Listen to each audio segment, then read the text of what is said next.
সবাই বলে লাবণী কিচেন কথা দিয়ে কথা রাখে না। সেই যে লাল শাক লাগিয়েছে এখনো পর্যন্ত জানতে চাচ্ছি যে লাল শাকগুলো মরে গেছে না বেঁচে আছে, কারণ অনেক ঠান্ডায় লাল শাক লাগানো হয়েছিল। আসসালামু আলাইকুম, আশা করি আপনারা সবাই ভালো আছেন। সবাইকে ওয়েলকাম জানাচ্ছি Labani kitchen cooking and gardening এ।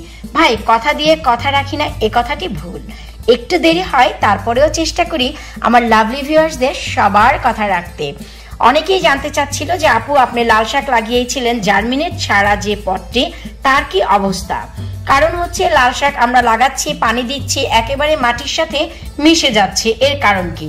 তো আমি একটু বলবো আপনাদের যে এর কারণ কি। এর কারণ হচ্ছে যে আপনারা অতিরিক্ত পানি দিয়ে ফেলছেন। এই যে দেখুন মাটি অনেক বেশি শুকনো আছে, তার মানে হাত দিয়ে যদি ধরতে যান, এই যে আমি দেখাচ্ছি, আমি একটু দেখাচ্ছি দাঁড়ান, এই যে দেখুন হাত দিয়ে ধরতে গেলে একেবারেই কিন্তু ঝরঝরা, তার মানে পানি কিন্তু খুবই কম দিতে হচ্ছে। কারণ এখনো এত বাচ্চা পানি দিলে মাটির সাথে নুয়ে যাবে, মনে হবে পানি নেই, গাছটি মরে যাবে, সেই ভেবে আপনারা পানি দিতে যাবেন না। শিকড়টি যখনই একটু স্টেবল হবে, একটু বেশি দাঁড়াবে, তখন কিন্তু এই যে এই কাজটি করবেন, পানি দেওয়া শুরু করবেন। তাতেই লাল শাক কিন্তু আর মাটিতে পড়বে না, মাটির সাথে মিশে যাবে না। আর আমি একটু দেখাচ্ছি, দেখুন আমার লাল শাকের পটটি একেবারে দারুণভাবে বাড়ছে, খুবই ভালোভাবে বাড়ছে। কিন্তু এই যে দেখুন মাঝখান থেকে একটি পাতায় পোকা এসেছে। এই পোকা কিসের পোকা আমি আপনাদের সাথে একটু শেয়ার করতে যাচ্ছি। তা হচ্ছে এই গাছের পাশেই হচ্ছে আমার একটি ফুলের গাছ রয়েছে, অর্কিড। তো সেই অর্কিডের ফুলগুলো একেবারে মাকড়সার নেট দিয়ে ভরে গেছে। তো মাকড়সার নেটে ছোট ছোট মাছি এসে বসছে আর সেখান থেকে ডিম পাড়ছে, আর এইগুলো কিন্তু সেই ডিম। তো এখন যে কাজটি করতে হবে, এই যে দেখুন পাতা, এই পাতাটি ছিঁড়ে দিতে হবে, এতে করে দেখা যায় অন্য কোনো পাতা আঘাতপ্রাপ্ত হবে না। ব্যাস, এখন আর কোনো সমস্যা নেই। এই যে আর কোনো পাতায় দেখুন ডিম পাড়েনি। তো ঠিক এই পর্যায়ে নয়, আর 2 সপ্তাহ পর এ গাছে কিছুটা আপনারা ঘরোয়া কীটনাশক অ্যাপ্লাই করতে পারেন, হলুদের পানি। আর কিভাবে ঘরোয়া কীটনাশক বানানো যায় তার বেশ কয়েকটি ভিডিও আমার চ্যানেলে আছে, আমি এই ভিডিওর নিচে লিঙ্কগুলো দিয়ে দিব, আপনারা সেখান থেকে দেখে নিতে পারেন।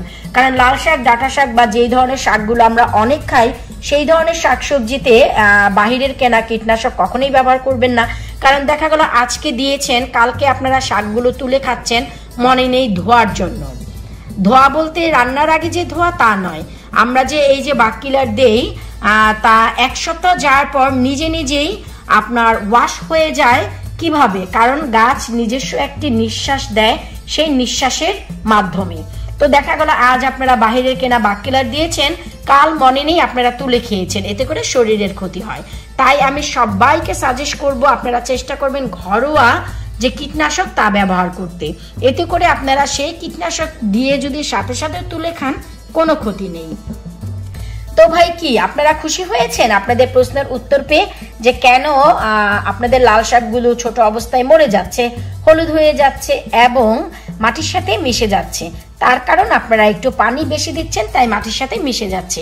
হলুদ হচ্ছে কারণ অনেক বেশি রৌদ্রের তাপ পাচ্ছে। আর এই যে গাছের পাতাগুলো মনে হচ্ছে হলুদ, আসলে তা নয়, এগুলো হচ্ছে রক্তডগা লাল শাক, যা কিছুটা এমন হালকা হলুদ থেকে ধীরে ধীরে ঠিক এইরকম লাল রং ধারণ করবে। আশা রাখবো যারা জানতে চাচ্ছিলেন লাল শাকের খবর কি, এই হচ্ছে ভাই লাল শাকের খবর। আর এই পটটি হচ্ছে জার্মিনেট ছাড়া যে আমি গাছটি লাগিয়েছি তা। এবং এই গাছের পরপরই অনেক লাভলি ভিউয়ার্সের রিকোয়েস্টে আমি আরও একটি লাল শাকের পট বানিয়েছি, যা জার্মিনেট করে। তার ভিডিওর আপডেট আমি বেশ কিছুদিন পর দিব, কারণ সেই গাছগুলো দারুণভাবে বাড়ছে। আজ আর নয়, আজ আর সেই আপডেটটি দিচ্ছি না, পরবর্তী ভিডিওতে আমার জার্মিনেটের যে বীজ ছিল তার আপডেট নিয়ে আসব। সেখানেও দারুণভাবে হচ্ছে। যারা একেবারেই নতুন জার্মিনেট কি জানতে চাচ্ছিলেন, তার একটি ডিটেলস ভিডিও কিন্তু আমি গত পর্বে আপনাদের সাথে শেয়ার করেছি। তার মানে হচ্ছে লাল শাকের বীজ দিয়ে কিন্তু আমি অলরেডি শেয়ার করেছি বীজ কিভাবে জার্মিনেট করে লাগাতে হয় এবং কিভাবে লাগাতে হয়। আর এটি ছিল একেবারে বীজ জার্মিনেট ছাড়া। আসলে ডিটেলস বলতে হয় এর জন্য, কারণ আমার লাভলি ভিউয়ার্সরা সবাই তার একসাথে এই ভিডিওগুলো পায় না বা দেখতে পায় না। তাই আমি চাই যে প্রত্যেকটি ভিডিওতে আপনারা শুরু থেকে শেষ পর্যন্ত প্রত্যেকটির যেন কথা বা প্রত্যেকটি লিঙ্ক যেন আপনারা পান, জানতে পান।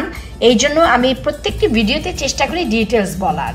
এতে করে দেখা যায় আপনাদের অনেক ভিডিও খুঁজে পাওয়ারও প্রয়োজন নেই, এক ভিডিওতে আপনারা সব তথ্য যেন পেয়ে যান। পরবর্তী ভিডিও দেখার আমন্ত্রণ রইল। নতুন কোনো কিছু জানার ইচ্ছা থাকলে অবশ্যই প্রশ্ন করবেন। বিদায় নিচ্ছি আজকের মতো, আল্লাহ হাফিজ।